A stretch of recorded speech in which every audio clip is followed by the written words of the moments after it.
अस्सलामुअलैकुम दोस्तों। आज आपको एक ऐसे मुल्क के बारे में इंफॉर्मेशन देने जा रहा हूँ जिसका पासपोर्ट जो है वो टॉप 20 ममालिक की रैंकिंग में आता है। उसकी मईशत भी बहुत मजबूत है और वहाँ का वीज़ा मिलना बहुत आसान है। आप जो है इस वीडियो को पूरा देखें, आपको मैं तरीक़ाकार भी समझाऊँगा और साथ ही आपको वीज़ा फ़ीस भी बताऊँगा। ऐसे समझ लें कि वीज़ा फ्री है और साथ ही साथ आपको कोई इनविटेशन लेटर नहीं चाहिए उस मुल्क में जाने के लिए। मैंने पहले जिक्र कर दिया है इस बात का कि टॉप 20 ममालिक के अंदर है उसकी रैंकिंग, मईशत की भी और पासपोर्ट की भी। और साथ ही अगर वहाँ जाकर आप जॉब वगैरह करते हैं तो आपको वहाँ का पासपोर्ट भी मिल सकता है। साथ ही साथ आपकी कोई ज़्यादा इन्वेस्टमेंट दरकार नहीं है वहाँ पर जाने के लिए भी।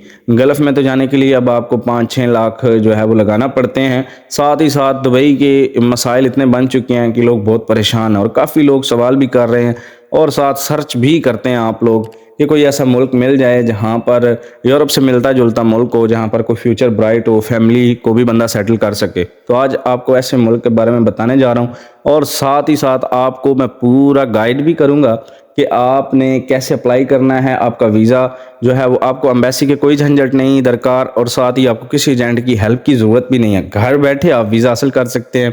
सिर्फ आपने इस वीडियो को मुकम्मल देख लेना, आपको सारा तरीक़ाकार भी समझ आ जाएगा और उस मुल्क के एडवांटेज भी मैं आपके साथ शेयर ज़रूर करूँगा। तो शुरू करते हैं आज की वीडियो को। दोस्तों, मैं आपके साथ उस मुल्क का नाम शेयर कर देता हूं क्योंकि आपकी मर्ज़ी है। अगर आप जो है पूरी वीडियो देख लेंगे, तरीक़ाकार आपकी समझ में आ जाएगा और आप अप्लाई कर सकेंगे। उस मुल्क का नाम है हांगकांग। दोस्तों, हांगकांग के नाम से तो काफ़ी लोग वाकिफ़ हैं। हांगकांग के कानून पाकिस्तानियों के लिए बहुत नरम है और सबसे बड़ा एडवांटेज जो है वहाँ पर 70 लाख तकरीबन आबादी है, यानी 7 मिलियन लोग वहाँ पर रिहायशी लोग जो हैं उनकी आबादी की मैं बात कर रहा हूँ। और वहाँ का वीज़ा जो है वो आपने कैसे अप्लाई करना है, क्या क्या आपको डॉक्यूमेंट्स दरकार हैं, ये मैं आपको बता देता हूँ। अगर आपके पास पासपोर्ट है जिसकी एक्सपायरी को 6 महीने हैं तो आप वीज़ा अप्लाई कर सकते हैं। और साथ आपको डॉक्यूमेंट जो और चाहिए वो ID कार्ड और इसके अलावा बैंक स्टेटमेंट, FRC जो है वो चाहिए। अगर आपकी शादी हुई है तो आपको मैरिज सर्टिफिकेट भी चाहिए। अब आपको ये ओरिजिनल पेपर्स नहीं भेजने, किसी भी यहाँ पर किसी एम्बेसी में आपको जाने की ज़रूरत नहीं है, आपने उनकी कॉपीज़ करवा लेनी है। साथ ही आपने अपना ईमेल एड्रेस लाजमी लिखना है। ईमेल एड्रेस आपने ज़रूर लिखना है क्योंकि आपका वीज़ा ईमेल एड्रेस पे आना है और आपने भेजना किस पते पे है वो पता मैं आपको बता देता हूँ। आपने डिस्क्रिप्शन में जाना है और वो पता मैंने वहाँ पर जो है वो लिख दिया है। आपने इस पते पे भेज देना है, ये डायरेक्ट जाएगा हांगकांग के अंदर। हांगकांग में आपने या तो DHL कर लेना है या TCS के ज़रिए आपने भेज देना है।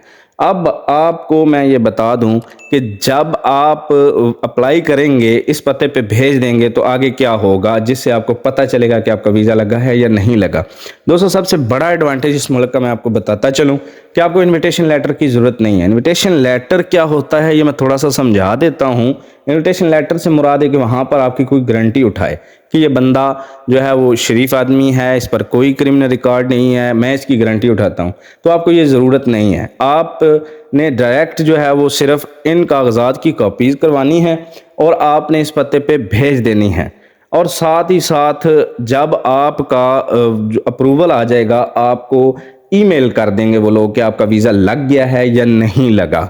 ठीक है। अब देखें, ये गारंटी आप दुबई में भी आप अप्लाई कर रहे हैं, कहीं भी अप्लाई कर रहे हैं तो ये गारंटी कोई नहीं होती कि वीज़ा लगेगा। वीज़ा अगर लग जाता है तो आपने क्या अभी तक लगाया है? आपने सिर्फ TCS के ऊपर कोई पैसे लगाए होंगे या DHL जो आपने करवाया उस पर आपने पैसे लगवाए या फोटोकॉपियों पे पैसे लगवाए। अब आपका अप्रूवल आ गया, अब उसके बाद आपको वो कहेंगे कि आप एम्बेसी के अंदर फ़ीस पे करें। आपने डरना नहीं है, फ़ीस कोई ज़्यादा नहीं है। पाकिस्तानी रुपीज़ में 9,000 से 10,000 रुपये फ़ीस है और अगर इंडियन रुपीज़ की बात की जाए तो 3,3500 रुपया फ़ीस बनती है।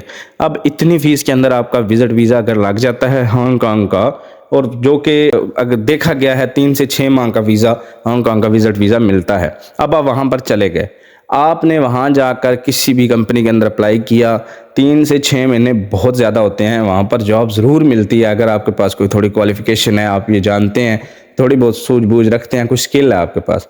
अब जब आपका वहाँ पर कोई आपको जॉब मिल जाती है तो उसके बाद आपने क्या करना है, आपने ये करना है कि वो आपको जॉब लेटर तब देंगे, आपको वो कहेंगे कि आप एक दफ़ा पाकिस्तान जाएं, आपने वहाँ से एग्ज़िट करना है, पाकिस्तान आना है। उसके बाद आपका ऑफ़र लेटर आएगा, आपके जो बॉस हैं जो आपको हायर कर रहे हैं वो आपका ऑफ़र लेटर भेजेंगे और उस ऑफ़र लेटर के ऊपर आप दोबारा एम्बेसी के अंदर जो है वो उनको कहेंगे कि हम वर्क परमिट लेना चाहते हैं, हम इस वीज़े को कन्वर्ट करना चाहते हैं। तो दोस्तों ये छोटा सा प्रोसेस है।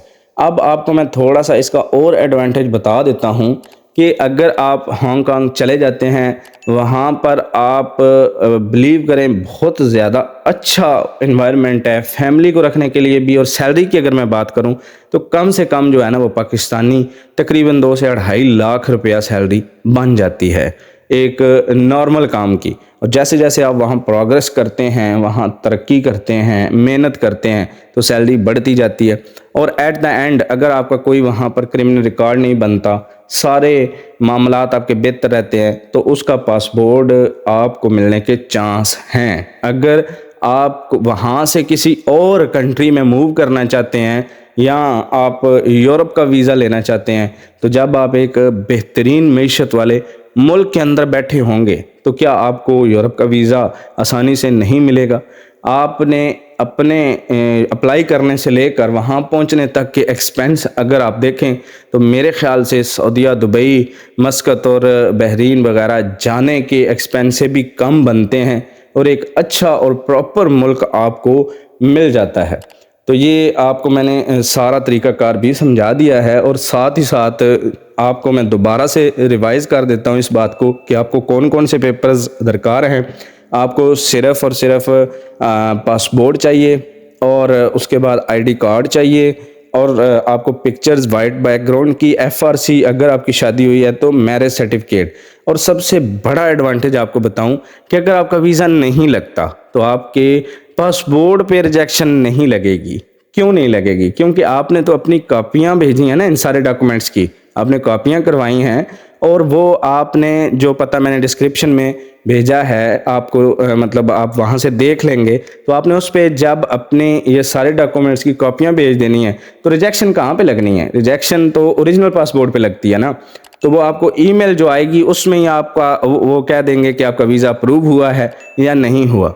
अब इसके अंदर सबसे बड़ी जो समझने वाली बात है ना वो ये है कि आपने ईमेल एड्रेस वो देना है जिसका कोड भी आपको याद हो, जो रेगुलर आपके पास चल रहा हो। अगर आप ऐसा ईमेल दे देंगे जो आपके पास चल ही नहीं रहा, वो वीज़ा आए ना आए तो आपके लिए तो वो वीज़ा ना लगा है ना ही आपका रिजेक्ट हुआ है, क्योंकि उनका मैसेज तो लाजमी आएगा कि आपने अप्लाई किया है तो आपको वो ज़रूर आंसर करेंगे कि आपको वीज़ा हमने दे दिया है या नहीं दिया।